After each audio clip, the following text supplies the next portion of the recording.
conferencia número 19 fase B, Lucifer, Diablo y Satán. Mucho se ha hablado sobre el diablo, bastante se ha escrito sobre este tema, pero son pocos los que lo han explicado realmente. El origen de este mito hay que buscarlo en las criptas iniciáticas del pasado y en las cavernas arcaicas. Luz y sombras, en antítesis armoniosa, marcan un completo dualismo cuya extraordinaria síntesis es la sabiduría. Cada uno de nosotros proyecta su sombra, sabemos que más allá del cuerpo, de los afectos y de la mente, está el logos interior, divinal. Incuestionablemente, eso que es lo inefable, eso que es lo real, proyecta su propia reflexión, su sombra particular, dentro de nosotros mismos, aquí y ahora.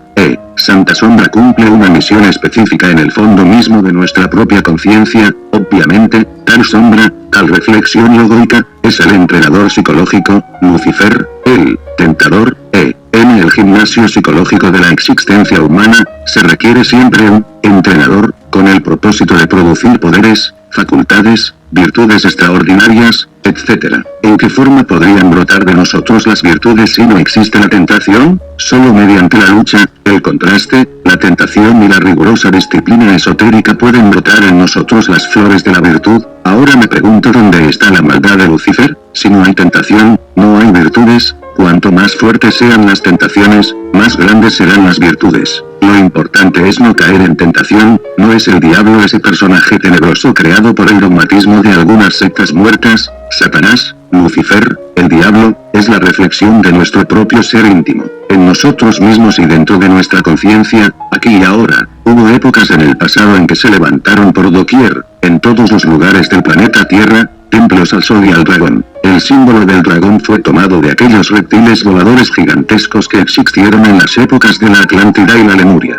Resulta interesante que tal símbolo se haya usado para alegorizar a toda sombra del sol, a toda reflexión del astro rey, incluyendo al Lucifer íntimo particular de cada ser humano. En Egipto, el sol del mediodía, el sagrado sol absoluto, estuvo siempre simbolizado por Osiris, mientras su sombra, su reflexión, su Lucifer, se haya alegorizado por Tipón, Seth. En los misterios griegos, el sol espiritual, el demiurgo creador, fue siempre representado por Apolo, en tanto que su sombra, su Lucifer, su Satán, su reflexión divinal, se alegoriza por Pitrión. En el Apocalipsis de San Juan, el Cristo Sol resplandeciente se halla siempre simbolizado por Miguel, la divinidad guerrera, mientras su sombra cósmica es personificada por el dragón rojo. No es, pues, el diablo ese personaje que algunas sectas muertas han sentado en un trono de ignominia para atemorizar a los débiles. En la Edad Media, se alegorizaba al logos con la personalidad de San Jorge, mientras su sombra se simboliza por el dragón.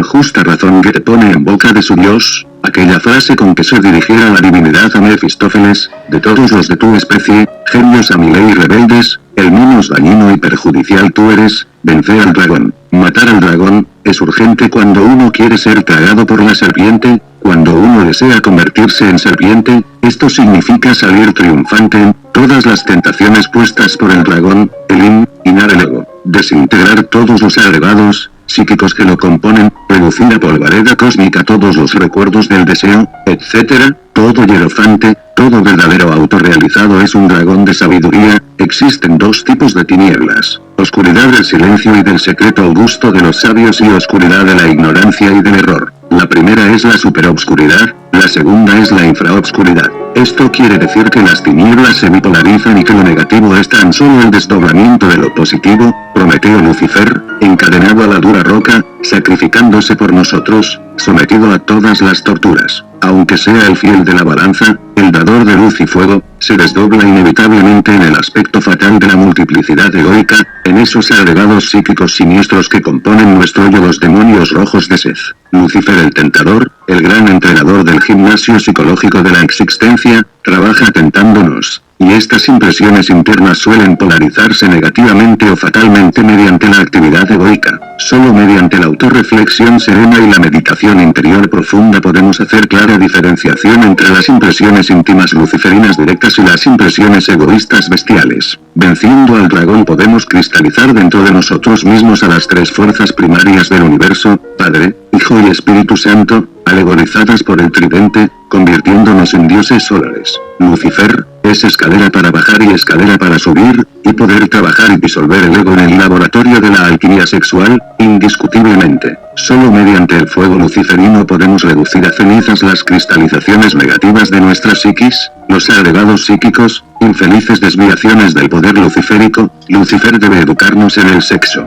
Allí debe someternos a un entrenamiento riguroso mediante las más severas tentaciones. Es claro que si allí, en el sexo, salimos victoriosos, la desintegración del ego se precipita inevitablemente, que el dragón nos tienta durante el trabajo. Es su deber. Él debe volvernos fuertes, él debe educarnos en el gimnasio sexual, él debe convertirnos en atletas de la magia sexual. Al fin el escamoso, Lucifer, la sombra del Eterno, la reflexión íntima de nuestro verdadero ser divino, volverá a él, se fusionará con él, resplandecerá en él, porque en el fondo él es, él.